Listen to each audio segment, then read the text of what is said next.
And a round of applause for President Afwerki.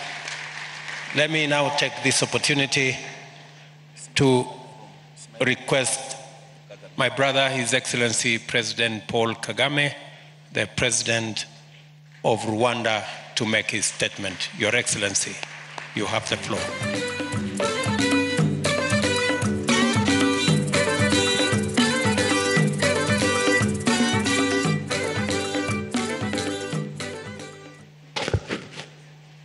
Excellency, Dr. William Samoei Ruto, President of the Republic of Kenya, Excellency Azali Assoumani, President of the Union of the Comoros and Chair of the African Union, Excellencies, Heads of State and Government, Excellency Musa Faki Mahamat, Chair of the African Union Commission, Excellency Ursula von der Leyen, President of the European Union Commission,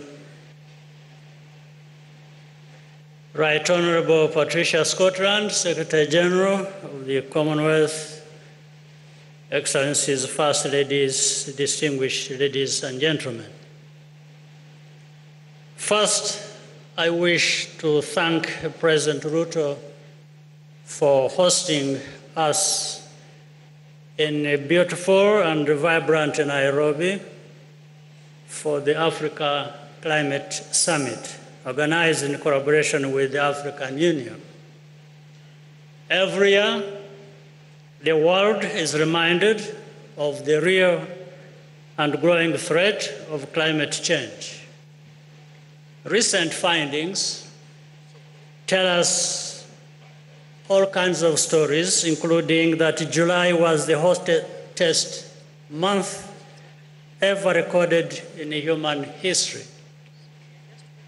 Africa continues to carry the burden of rising temperatures, despite contributing the smallest share of global greenhouse gas emissions.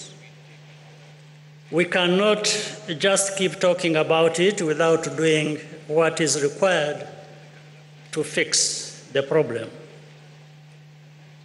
This is unfair, but in the long run, playing the blame game is not the answer. A more pragmatic approach is for Africa to be a key player in the search for global climate solutions.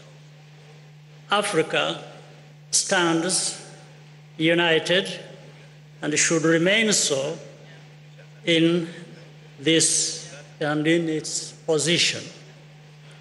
In this regard, allow me to take this opportunity to commend President Dr. William Ruto for his exceptional leadership of the Committee of African Heads of State and Government on Climate Change. In Rwanda, we want the private sector to play a greater role in building a green economy. Our strategy is to position ourselves as an attractive destination for international climate financing and investment. That's why the COP27, at that summit, Rwanda launched IREME Invest, a green investment facility created by the Rwanda Green Fund in partnership with the Development Bank of Rwanda. So far, more than 200 million has been mobilized, US dollars that is, from domestic and international partners, including the European Investment Bank and the Green Climate Fund. We have also been working closely with the International Monetary Fund as a participant in the Resilient and Sustainability Trust.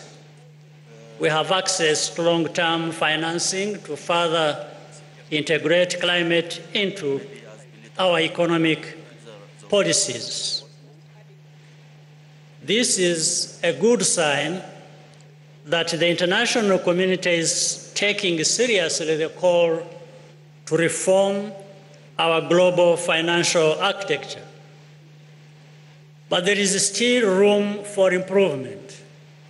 In this context, I welcome the discussions held at the Paris Summit for a new global financial pact. The Bridgetown Initiative, spearheaded by Prime Minister Mia Mottley of Barbados, also deserves consideration and serious attention.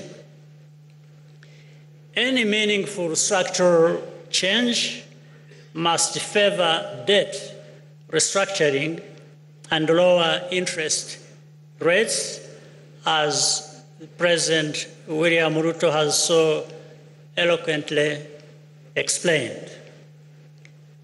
As chair in office of the Commonwealth, Rwanda supports the development of a multi-dimensional vulnerability index led by the United Nations in partnership with small island developing states. Gross national income, GNI, does not accurately measure a country's vulnerability to climate change. In any case, small islands and developing states should not be penalized for having higher income levels. Ultimately, what Africa wants is fair and equal partnership, which takes our priorities into account. That is going to be the basis for trust and solidarity. I hope this summit will serve as a good foundation for discussions later in this year at COP28. I thank you for your kind attention, and Mr. President, thank you for convening us here. Round of applause for President Paul Kagame. Thank you very much, Your Excellency.